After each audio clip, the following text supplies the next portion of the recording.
हे guys, नमस्ते and welcome back to my channel. पिछले vlog में आपने देखा था कि हमारे घर पे फर्नीचर का काम चल रहा था, तो वो ऑलमोस्ट ख़त्म हो चुका है। और ये हमारा जो बेड है इसका हम बेड हेड बना रहे हैं, मतलब विद कुशन के साथ। पहले का जो बेड था उस पर पीछे ड्रॉर्स थे, तो पृथ्वी को वो बहुत बार लगा था, वहाँ से जंप करता था, तो वो थोड़ा सा हार्मफुल था। वो हमने निकलवा लिया और यहाँ मेरे हस्बैंड खाना खा रहे हैं, क्योंकि हमारे घर में कहीं भी बैठने की जगह ही नहीं है। ये मेरा कटिंग टेबल है जो रेडी हो चुका है, और आगे मैं और आपको दिखाती हूँ कि आगे क्या क्या बन रहा है। ऑफिस टेबल भी ऑलमोस्ट रेडी हो चुका है, ऑलमोस्ट निकले ऑफिस टेबल रेडी हो चुका है। शू रैक बन रहा है, ये एक रैक हम बना रहे हैं किचन के लिए, जिसमें डब्बे वगैरह रखेंगे। पहले जो है एक लोहे का रैक था, उस पर मैं रखती थी और वो बहुत ही ज़्यादा गंदा लगता था, बट बिकॉज क्योंकि ऑप्शन नहीं था। ये रेंटेड अपार्टमेंट है, रेंटेड अपार्टमेंट में हम फर्नीचर नहीं कर सकते, तो बहुत ही दिनों के बाद हमने फर्नीचर किया है। उसके बाद अभी मैं बना रही हूँ बादाम मिल्क शेक। हमारे घर में सबको बहुत, मतलब सबको, लाइक पृथ्वी को और मेरे हस्बैंड को बहुत पसंद है। और इसमें मैं यूज़ करती हूँ इस कंपनी का कस्टर्ड पाउडर। बहुत ही ज़्यादा सिंपल है। अगर आप बादाम शेक बना रहे हैं तो कस्टर्ड पाउडर आपको एक ही चम्मच यूज़ करना है, और अगर कस्टर्ड बना रहे, फ्रूट कस्टर्ड बना रहे हैं, तो फिर आप एक की जगह 3 चम्मच फॉर 1 लीटर आप यूज़ कर सकते हैं। इसको सिंपली जो बादाम है रात भर भिगोना है, उसको ग्राइंड करना है, और उबलते हुए दूध में ग्राइंड किए हुए बादाम को हमें डालना है। 5-10 मिनट के लिए उसे पकाना है, और 5-10 मिनट के बाद जब वो पक जाएगा तो इवेंचुअली वो गाढ़ा होने लग जाएगा। और जब बादाम पक जाते हैं, थोड़ा सा उसमें रॉ स्मेल चला जाता है, तब हम उसमें ऐड करेंगे कस्टर्ड, जो कि हमने रूम टेम्परेचर का जो दूध है उस पर हमने ऐड करके रखा था। उसे हम डायरेक्ट अगर गर्म दूध में ऐड करते हैं तो लम्स पड़ जाते हैं। 5-10 मिनट तक इसे पकाने के बाद हम उसमें ऐड करेंगे शुगर, और हमारा जो बादाम मिल्क शेक है वो रेडी है। आप चाहे तो इसे बादाम क्रश बादाम से गार्निश भी कर सकते हैं, बट क्योंकि हमने रफली चॉप किए थे बादाम, तो इस पर ऑलरेडी बादाम का जो बाइट है वो आ रहा है, तो मैं इसमें ऐड नहीं कर रही हूँ।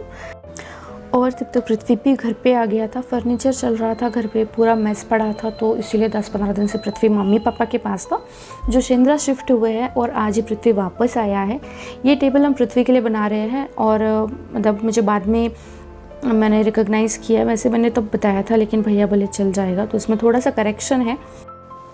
और अभी बन रहा है दोपहर का खाना। दोपहर के खाने के बाद मुझे बहुत ज़्यादा साफ़ सफाई करनी थी, क्योंकि हॉल में बहुत ज़्यादा गंदगी हो गई थी। हॉल में एक्चुअली पूरे घर में ही जो धूल है वो हो गई थी। गैलरी पूरी इस प्लाईवुड के टुकड़ों से भरी हुई थी, उसको पहले हमने साफ़ किया, और उसके बाद हम हॉल साफ़ करेंगे, बिकॉज़ आज धूल साफ़ करनी ही है एनी हाउ, क्योंकि कल फ़ोम वाले आने वाले हैं और हमको फ़ोम लगाना है सोफ़े को। फर्नीचर जो है उनका काम, मतलब कारपेंटर्स जो है उनका काम सिर्फ फर्नीचर बनाना होता है। सोफ़े का भी वो बेस बनाते हैं, और उसके बाद फ़ोम वगैरह किसी और से लगवाना होता है। सो हम सबसे पहले गैलरी को साफ़ करेंगे, और उसके बाद मुझे खाना बनाना है फिर से। ये जो कैंस है हमारे ऑयल कैंस है, ऐसे बहुत से मेरे पास जमा होते रहते हैं, और मतलब इस पर कोई ब्रांड नहीं लिखा हुआ, क्योंकि हम किसी ब्रांड का ऑयल नहीं खाते हैं। ये ऑयल प्रॉपर हमारे सामने एक्सट्रैक्ट किया हुआ है।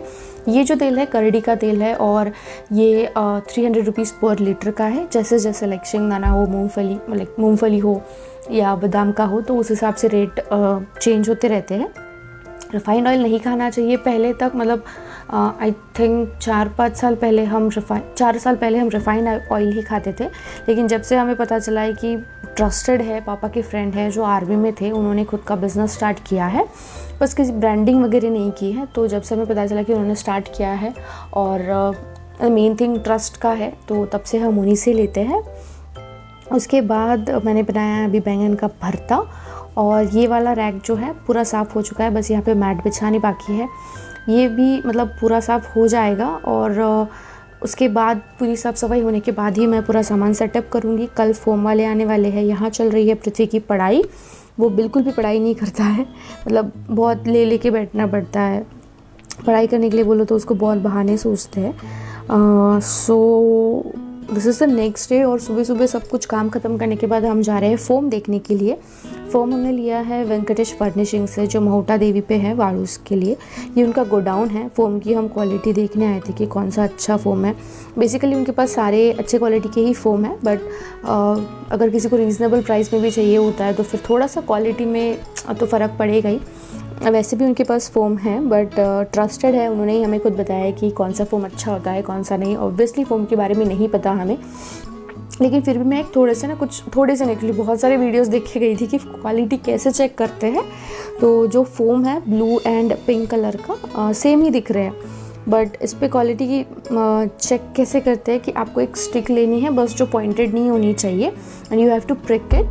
अगर फ़ोम मतलब पूरा दबाने के बाद भी फ़ोम वापस अपनी जगह पे आ जाता है, उसमें खड्डा नहीं पड़ता है या फिर कुछ फटता नहीं है, तो वो अच्छी क्वालिटी का फ़ोम है।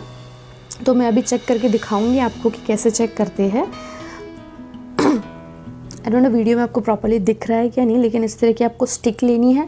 फ़ोम में आपको एकदम पूरी प्रेशर से प्रिक करना है और जो फ़ोम है वो वापस अपनी जगह पे हो जाता है और उसमें बिल्कुल भी खड्डा नहीं पड़ता है, कुछ नहीं। अब आप देखेंगे ब्लू कलर का फ़ोम बहुत ही लाइटली प्रेस करने पर ही वो फट जाता है, उसमें खड्डा पड़ जाता है। तो ये उसमें कुछ फिलर्स भरे होते हैं क्वालिटी मतलब प्राइस कम करने के लिए, बट क्वालिटी भी ख़राब होती है। तब तक पृथ्वी का भी टाइम हो गया था, फ़ोम हमने सिलेक्ट किया, फैब्रिक भी सिलेक्ट किया और उसके बाद हम लेने गए थे पृथ्वी को स्कूल से और उसको जूस पीना था। तो फिर बाद में जूस सेंटर आए थे एंड घर पे जाते ही मेरा एक पार्सल आ गया था। पृथ्वी के लिए मैंने मैजिक बुक थे वो ऑर्डर किए थे। फ़ोटोज़ में थोड़े से बड़े थे, मैंने साइज़ वगैरह चेक नहीं किए, बट इसमें ऐसा है कि स्लॉट होते हैं 1 2 3 4 अल्फ़ाबेट्स के भी स्लॉट्स होते हैं और इसके साथ आपको पेन्स और रिफिल्स भी आते हैं।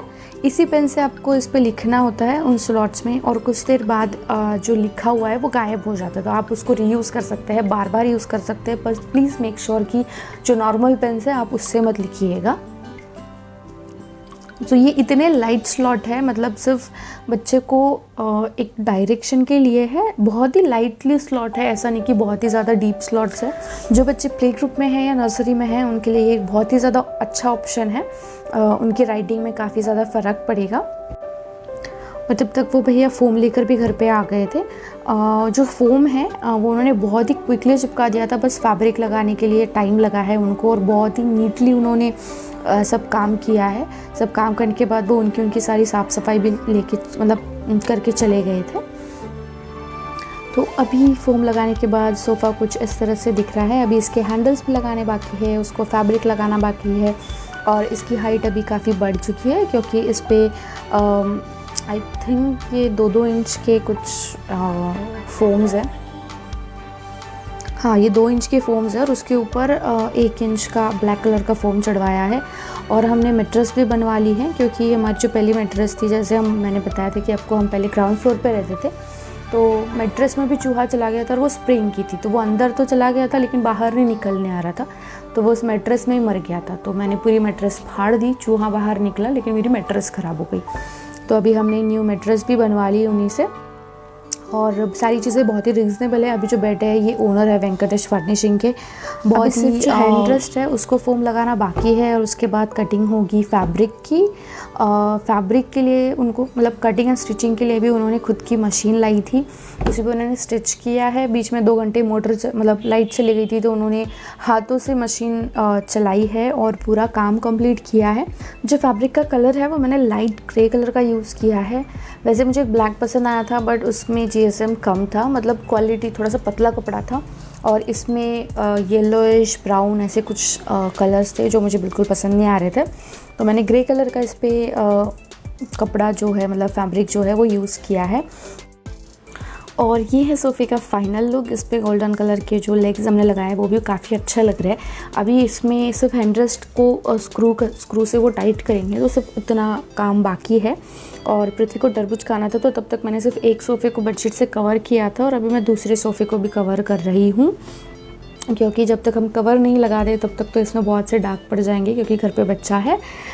तो अगर पृथ्वी नहीं रहता ना तो मैं 4 दिन भी अगर झाड़ू नहीं लगाऊँ तो भी ख़राब नहीं होता, लेकिन अगर पृथ्वी है तो मुझे दिन में 4 बार लगाने पड़ते हैं। आई थिंक 4 बार भी कम है। उसमें से कुछ ये फोम बच गया था तो वो मैंने रख लिया, मैं इसमें बाद में कुछ DIY करूँगी। And that's all for today's video guys, and if you like this video please do like share and subscribe to my channel.